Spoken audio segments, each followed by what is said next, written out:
Eh bien, bonjour à toutes et à toutes. Aujourd'hui, on se retrouve dans une nouvelle vidéo.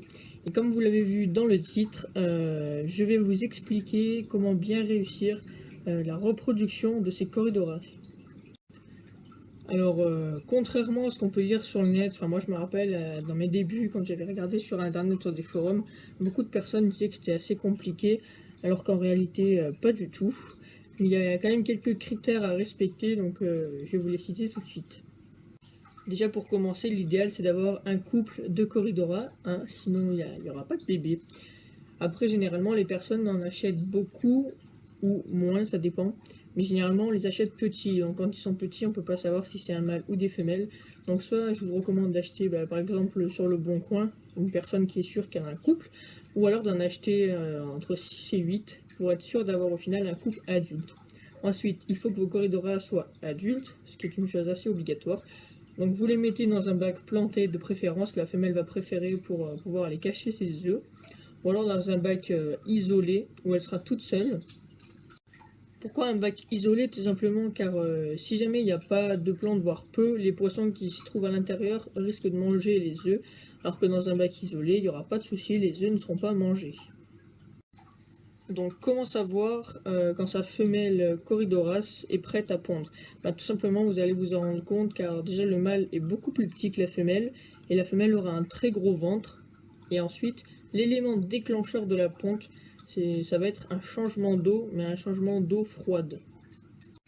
Donc vous changez une partie du volume de l'aquarium, je dirais 10%, voire 20%, ça dépend ce qu'il y a à l'intérieur du bac, ça dépend si les poissons craignent des changements de température, dans ce cas-là il faudra l'isoler dans un autre bac pour le faire.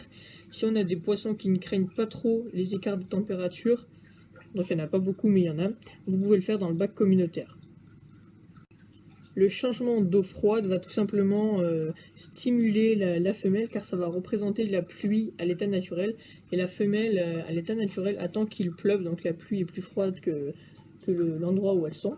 Et donc c'est à ce moment-là que la femelle va pondre. Donc le fait de mettre de l'eau froide dans l'aquarium va déclencher la ponte chez la femelle. Donc ce que vous avez sous vos yeux depuis tout à l'heure et depuis le début de la vidéo tout simplement, ce sont des œufs de Corridora, donc qui sont nés dans mon bac communautaire de 125 litres qui est bien planté. Donc si vous ne savez pas comment il est, je vous invite à aller voir un de mes suivis d'élevage des guppies, vous verrez qu'il est bien planté. Donc les œufs, parlons-en, donc ils sont assez petits, je dirais qu'ils font 1 mm de diamètre. Donc à la base ils sont transparents, un petit peu jaunes. Mais surtout, il faut garder à l'idée que si les œufs sont transparents, c'est qu'ils sont fécondés. Un œuf qui ne sera pas fécondé deviendra blanc opaque et finira par moisir. Dans ce cas-là, il faudra l'enlever pour éviter que la moisissure attaque les autres œufs. Donc là, je ne sais pas si vous allez arriver à voir, mais on peut très bien voir la composition de l'œuf. On voit une petite tache assez orange à l'intérieur de l'œuf et autour une couche transparente qui est l'œuf tout simplement. Et donc ce qu'on voit à travers l'œuf, c'est tout simplement le futur Corridora. Donc il faut savoir qu'un Corridora, quand il naît, il est vraiment minuscule. Vraiment, moi je trouve, de tous les poissons que j'ai eus, c'est un des poissons qui naît aussi petit. Donc quand il naît, il va avoir un sac vitelin, ça va être la petite poche orange qui va être entre guillemets accrochée à son corps, ce qui va lui permettre de se développer, de se nourrir les premiers jours. Mais après, il ne faudra pas oublier qu'il faudra les nourrir tous les jours afin qu'ils puissent grandir. La nourriture qu'il faut leur donner, c'est une nourriture très très très fine, car au début leur bouche est vraiment toute petite et il faut vraiment que ce soit de la poudre très très très fine. Ensuite, pour que vos corridoras survivent, ne les réintroduisez pas apparemment directement dans le bac communautaire, attendez qu'ils aient quand même une certaine taille, sinon ils se feront très vite dévorer. Voilà, donc ça c'est des œufs que j'ai tout simplement prélevés dans mon bac, hein, elle les a pas directement pondus sur cette racine. Donc je vais essayer maintenant de vous montrer la différence entre un œuf fécondé et un œuf qui n'est pas fécondé. Allez, c'est parti. Voilà, donc j'espère qu'on le voit bien à l'écran, mais là, sous la petite feuille de la plante, il y a un œuf, lui que je n'ai pas enlevé, tout simplement, j'ai voulu en laisser quelques-uns.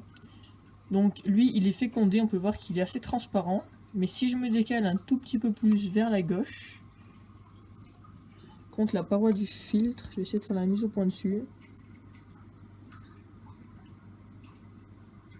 C'est assez compliqué.